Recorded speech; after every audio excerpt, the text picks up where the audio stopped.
የሌባ አይነ ደረቅ መልሶ ልብ ያድርቅ ይላል ያገሬ ሰው ሲተርት ማለት ነው። እና አንዳንድ ጊዜ በቃ ካፈሩ አይቀር እንደዚህ ድርቅ ካሉ ግግም ካሉ አይቀር በቃ እንደ ሄርሜላ ነው።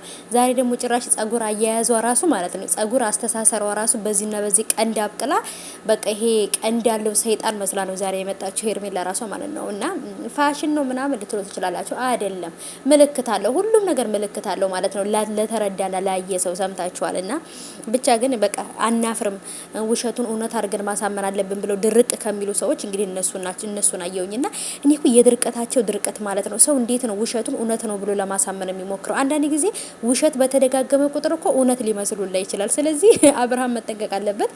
ሩታም ደግሞ እንዴት ነው አንተ የኔንና የወንድምህን ድምጽ መለየት ያልቻልከው ብለዋለችና አሁን ላይ ኤአይ በሞላበት ሰዓት ፎቶ የነሱን አድርጎ ድምጽ ደግሞ የነሱና በጭራሽ የማይመስል ነገር ለሚስት አትንገራ ላይ ሀገሬ ሰው።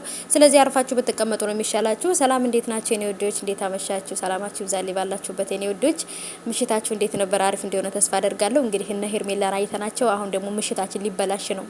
እነዚህ የተረገሙ ማለት ነው። በቃ ይኸው የማያመጡብን ነገር የለ በቃና።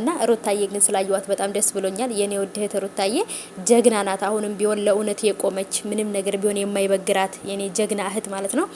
ሩታዬ በርችልኝ የኔ ውድ። ምን ጊዜም እውነት ትመነምናለች እንጂ አትበጠስም። ውሸት ግን መጨረሻዋ አያምርምና አይዞሽ በርቺ። ምንም ያህል ነገር ቢቀናበር፣ ምንም አይነት ውሸት ቢከማች ማለት ነው እውነትን አያሸንፍም። ውሸት ሲበዛ ማለት ነው እንደውም ጭራሽ የእነሱንም ጉድ አውጥቶ ወይንም እነሱን ነው ገደል ይዟቸው የሚገባውና ፎቶ አዎ የኛ ነው ፎቶ አለ። ግን ደግሞ ድምጹ ግን የኛ አይደለም ብሎ ኤፍሬም ብሎታል። ሩታም ደግሞ እንዴት ነው የኛን ድምጽ መለየት የማትችለው ብላ ተከራክረዋለች አብርሃምን። በቃ አብርሃም ከገባ ይግባው፣ ካልገባው የራሱ ጉዳይ። ከዚህ በኋላ ከሱ ጋር መድከም አይገባንም።